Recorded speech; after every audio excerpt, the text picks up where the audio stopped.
Welcome to this brief video on how to link codes from external documents back to the curriculum document.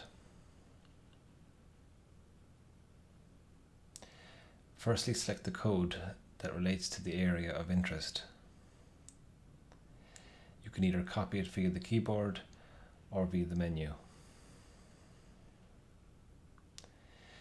We then go into the curriculum document and use the find function to find that code. The keyboard for Command F, or you can use the menu.